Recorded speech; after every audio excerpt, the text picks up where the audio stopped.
මම ඔයාලගේ ප්‍රශ්නයක් ඇහුවොත් එහෙම ඔයා ඔයාව ඇක්සෙප්ට් කරනවද කියලා ඔයාලගේ උත්තරේ මොකක්ද? value who you are. negative mindset එකකින් ඉන්න කෙනෙක්ට self blaming පුළුවන්.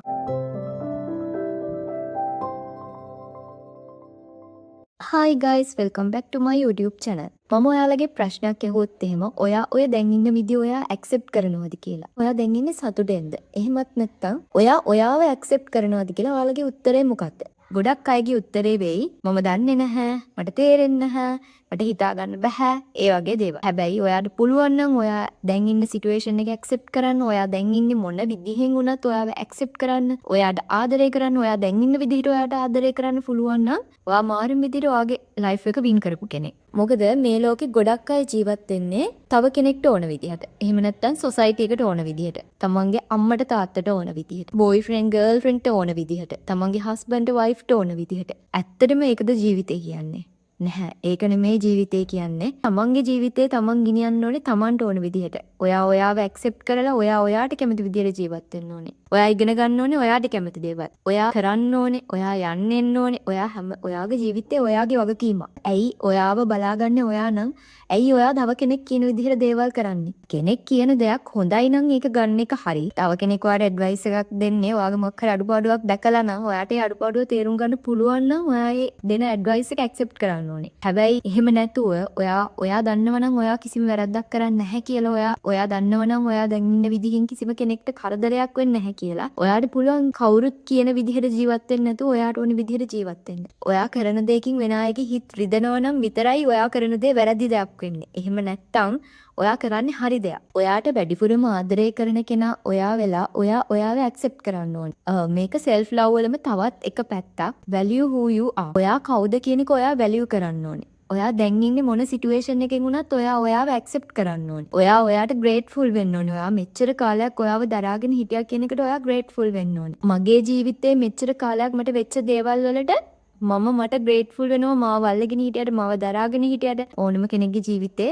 ප්‍රශ්න එක මෙන්ටලි ඩවුන් වෙන්න පුළුවන්. අපි හිතන විදිහට දේවල් වෙන්නේ නැති වුණාට පස්සේ අපිත් එක්ක ඉඳපු අය නැති වෙන්න පුළුවන්.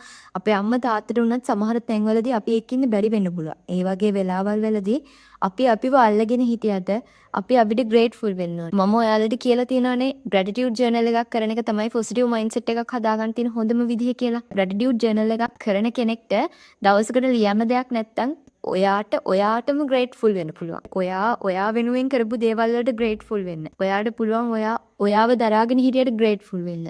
එකපාරටම ඔයා දැන් ඉන්න සිටුේෂන් එක ඇක්සෙප්ට් කරන්න බෑ කියලා හිතනවා නම් එක්සැම්පල් එකක් විදියට ඔයා හිතාගෙන හිටියා 2025 ඉවර වෙද්දී ඔයා මේ වගේ ස්ටේබල් වෙනවා. ඔයාගේ ඉන්කම් එක මේ වගේ වෙන්න ඕනේ. ඔයාගේ සේවිංග්ස් මේ වගේ වෙන්න ඕනේ. ඔයාගේ এডুকেෂන් එක මේ වගේ වෙන්න ඕනේ කියලා ඔයා හිතාගෙන හිටියා. හැබැයි ඔයාට ඒ දේවල් එකක්වත් හරියට කරගන්න බැරි වුණා. ඔයා ඒ නිසා ඔයාටම බැන ගන්නවා නම් එතනදී ඔයා හරිම ෆේර්.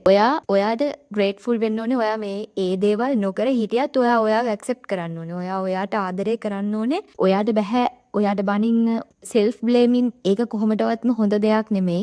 පොසිටිව් මයින්ඩ්සෙට් එකක් තියෙන කෙනෙක්ට කවදාවත් ඒක කරන්න බෑ ගොමත්. නෙගටිව් මයින්ඩ්සෙට් එකකින් ඉන්න කෙනෙක්ට self blaming පුළුවන්. මම නිසා තමයි මේ දේවල් උනේ.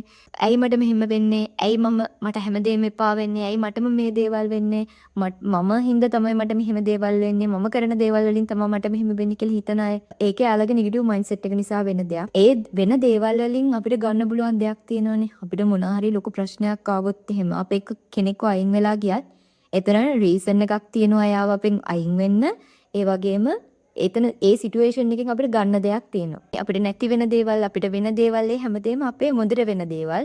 ඒ සිටුේෂන්ස් ඇක්සෙප්ට් කරලා අපිව ඇක්සෙප්ට් කරන්නම ඕනේ. ඔයාගේ ලයිෆ් එකේ ඔයා පොසිටිව් මයින්ඩ්සෙට් එකක් හදාගෙන යන කෙනෙක් නම්. වෙන දේවල් වලට බ්ලේම් කර බලාගෙන ඉන්න මේක උනේ මේ දේ නිසා, මේ දේ උන නිසා මට මේක කරන්න බැරි වුණා කියන එක නෙමෙයි. ඔයා ඒ දේ උනා නම් ඔයා ඊට පස්සේ ඔයාගේ ප්ලෑන් එක වෙනස් කරලා හරි ඔයා දැනගන්න ඕනේ ඔයාගේ ජීවිතේ ඉස්සරහට අරගෙන යන්න. ඔයාව ඇක්සෙප්ට් කරන්නේ නැත්නම් වෙන කෙනෙක් ඔයාව ඇක්සෙප්ට් කරන්නේ නැහැ. ඔයාව මුලින් ඇක්සෙප්ට් කරන්න ඕනේ. ඔයා ඉන්න සිටුේෂන් එකට ආදරය කරන්න ඕනේ. ඔයා දැන් ඉන්නේ මොන සිටුේෂන් එකකින් වුණත් ඔයාට මුලින් ආදරය කරන්න ඕනේ. ඔයා ඉන්න සිටුේෂන් එක ඔයා ඇක්සෙප්ට් කරද්දී ඔයාගේ වටේ ඉන්න අයත් ඔයාව ඇක්සෙප්ට් කරන්න ගන්නවා. ඔයාට හිතෙනවා නම් ඔයා කැතයි කියලා අනිත් අයටත් ඔයාව පේන්නේ කැතද. ඔයා මුලින්ම ඔයාව ලස්සනට දකින්න ඕනේ. මේ ලෝකේ වෙන කෙනෙක් ඔයාට ලස්සනයි කියලා කියනකන් ඉන්න නැතුව ඔයාම කන්නඩිය ඉස්සරහට ගිහින් කියන්නේ මම ගොඩක් ලස්සනයි. ඒක කවදාවත් සෙල්ෆිෂ් දෙයක් වෙන්නේ නැහැ. ඒක කවදාවත් මෝඩ වැඩක් වෙන්නෙත් නැහැ. ඒක තමයි ඔයාව ඇප්‍රීෂিয়েට් කරන්න තියෙන හොඳම විදිහ. ඔයාගේ කන්නඩිය ඉස්සරහට ගිහලා ඔයාගේ මුණ දිහා බලාගෙන කියන ඔයා ගොඩක් ලස්සනයි. ඔයාගේ ස්කින් එක ගොඩක් හෙල්දි විදියට තියෙනවා. ඔයා මාරම විදියට ග්ලෝ වෙලා තමන්ව ඇප්‍රීෂিয়েට් කරන්න. තමන් ඉන්න සිටුේෂන් එකෙන් ඔයාව ඇප්‍රීෂিয়েට් කරන්න. මගේ එක්ස්පීරියන්ස් එකක් මම කියන්නම්. මට ඉස්සර තිබ්බා ප්‍රශ්නයක්. මම චූටි කාලේ ඉපදෙද්දී ලිප්ස් වල තිබ්බ ප්‍රශ්නයක් නිසා මගේ මූණේ තියෙන දෙයක් ගැන කියලා මගේ ලිප්ස් වල අවුලක් හරි මොකක් හරි කිව්වොත් මට ඒක හරිම අවුල්. හැබැයි මම කාලයක් යද්දි මම ඒක ඇක්සෙප්ට් කරා. මොකද ඒක කාටවත් තියෙන දෙයක් නෙමෙයිනේ. ඒක මට විතරක් තියෙන දෙයක්. ඇයි මං ඒක වෙනුවෙන් දුක් වෙන්නේ? මට එහෙම දුක් වෙන්න හේතුවක් නැහැ. මං හැම වෙලේම මාව ඇක්සෙප්ට් කරා මම ඉන්න විදියට. value who you are කියන්නේ ඒකට. මම මාව ඇක්සෙප්ට් කරා. මම දැන් ඉන්න appearance එකට මට grateful වුණා. හැමෝටම තියෙන දෙයක් නෙමෙයි. ඒක මට විතරක් තියෙන දෙයක්. ඒක මට ලස්සනයි කියන එක මම තේරුම් ගන්න ගත්තා. ඊට පස්සේ දැන් අද වෙනකන් මට කවදාවත් කාගෙන්වත් ඒක ගැන කිසිම දෙයක් අහන්න ලැබිලා නැහැ. ඒ කියන්නේ මගෙන් කවුරුත් අහලා නැහැ ඇයි ඔහොම වෙලා තියෙන්නේ කියලාවත් මගෙන් අහලා නැහැ. ඒ සිටුේෂන් එකෙන් මම තේරුම් ගත්ත දේ තමයි මම මාව ඇක්සෙප්ට් කරන්නේ නැතුව වෙන කෙනෙක් මාව ඇක්සෙප්ට් කරයි කියලා බලන් ඉඳලා තේරුමක් නැහැ කියන එක. මම මාව ඇක්සෙප්ට් කරන්න ඕනේ. මම ඉන්නේ මොන විදිහටද ඒ විදිහට මම ග්‍රේට්ෆුල් වෙන්න ඕනේ. මම ඉන්නේ මොන විදිහටද මම ඒ දේ ඇක්සෙප්ට් කරන්න ඕනේ. මම මට ආදරය කරන්න ඕනේ. ඔයාව ඇක්සෙප්ට් කරන්නේ නැතුව ඇත්තටම වෙන කෙනෙක්ගෙන් බලාපොරොත්තු වෙන්න එපා ඔයාව ඇක්සෙප්ට් කරයි කියලා. ඔයා ආදරය කරන කෙනාට වුණත් ඔයාගේ අම්මට තාත්තට වුණත් කාට වුණත් ඔයාගේ යාළුවෙක්ට වුණත් ඔයාව ඇක්සෙප්ට් කරන්නේ නැතුව එයාගෙන් බලාපොරොත්තු වෙන්න එපා ඔයාව ඇක්සෙප්ට් කරයි කියලා. ඔයාව ඇක්සෙප්ට් කරලා නැත්නම් ඔයා හැම වෙලෙම වෙන කෙනෙක් ඉස්සරහා ඉන්න බලන්නේ ඔයා විදිහට නෙමෙයි. ඔයා අඳින්නේ, ඔයා කතා කරන්නේ, ඔයා hina වෙන්නේ, ඔයා කරන හැමදේම කරන්නේ වෙන කෙනෙක් විදිහට. මොකද ඔයාව ඇක්සෙප්ට් කරලා නැහැනේ. ඔයා කැමති කිසිම දෙයක් ඔයා කරන්නේ. ඔයා කරන්නෙම ඔයත් එක්ක ඉන්න කෙනාට ඒ කාට හරි ඔයා පේන්න ඇක්ට් එකක් කරන්නේ. ඔයා වෙන කෙනෙක් විදිහට රඟපානවා. ඒකෙන් වෙන්නේ ඔයාටමයි ඩැමේජ් එක. හේතුව ඔයා එහෙම කරද්දි ඔයත් එක්ක ඉන්න අනිත් කෙනා හිතන්නේ ඔයා ඒ විදිහයි කියලා. හැබැයි ඔයාට දිගට මේ ඇක්ට් එක කරගෙන යන්න බෑ. එක කාලෙකදී ඔයාට ඒක කරන්න බැරුව කියලා ඔයාගේ true colors එයා දකිනවා.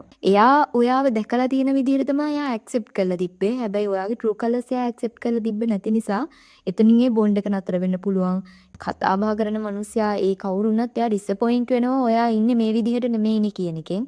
ඊට පස්සේ ඔයාටම තමයි ඩැමේජ් එක වෙන්නේ. අපි කොච්චර හොඳ වුණත් අපි ඒකවත් එළියට දාන්නේ නැහැ. අපිව ඇක්සෙප්ට් කරන්නේ නැත්තම්. අපි ඉන්නේ අපි කරන දේට කැමති නැහැ කියන මයින්ඩ්සෙට් එකේ නම් අපි ඉන්නේ අපි අඳින විදිහට කැමති නැහැ කියන මයින්ඩ්සෙට් එකේ නම් ඔයාලට ටයර්ඩ් වෙනවා කාලයක් යද්දී. තමන්ගේ විදිහ තමන් ඇක්සෙප්ට් කරන්න ඕනේ. තමන් ඒ විදිහට තමයි ඕනම කෙනෙක් එක්ක ඉන්න ඕනේ. ඔයා මේ විදිහයි කියලා ඒගොල්ලෝ දැනගන්න ඕනේ. ඔයා අහන්නාස සින්දුව මොකක්ද ඔයා ඒක අහනවා කියන එක ඔයා බය නැතුව කියන්න ඕනේ. ඔයා අඳින්නාස මොන විදියටද ඔයා ඒ විදියට තමයි අඳින්න ඕනේ. තව කෙනෙක්ව සතුටු කරන්න හිතාගෙන ඔයාගේ ජීවිතේ ඔයා දුකින් ඉන්න එපා. මොකද ඔයාටත් බෑ ඔයාව ඇක්සෙප්ට් කරන්න නැතුව කවදාවත් සතුටින් ඉන්න. මම විශ් කරනවා තමන්ට තමන් ඇක්සෙප්ට් කරන්න පුළුවන් වෙන්න කියලා. මොකද එහෙම නොකර ඉත්ති ඒක කොයි වගේද කියන එක ගැන එක්ස්පීරියන්ස් එක මට හොඳටම තියෙනවා. ඒක කරාට පස්සේ මම මාව ඇක්සෙප්ට් කරාට පස්සේ මම කොච්චර සතුටින් ඉන්නවද කියන එක්ස්පීරියන්ස් එකක් මට තියෙනවා. ඉතින් මම කැමති හැමෝම තමන්ව ඇක්සෙප්ට් කරනවා නම් එතනින් පස්සේ යාගේ ජීවිතේ ලස්සන වෙනවා. එයා සතුටින් ඉන්න පටන් ගන්නවා. ඒ කියන්නේ ඔයාව ඇක්සෙප්ට් කරාට පස්සේ ඔයත් එක්ක ඉන්නේ ඔයාට ඇත්තටම කැමති අයනේ. එයාලා ඔයාට නැති වෙන්නේ නැහැ. මොකද ඔයාගේ true colors එයාලා දැකලා තියෙනවා. ඔයා මොන විදිහද? ඔයා ආස මොන දේවල් වලටද? ඔයා කතා කරන්නේ කොහොමද? ඔයා ඉන්නේ කොයි විදිහටද? ඒ හැමදේම වාගේ සර්කල් එකේ ඉන්න අය දකිනවා. අද වීඩියෝ එකේ මට ෂෙයා කරගන්න ඕනේ ඒක. I think thank you for watching. Good luck all of you.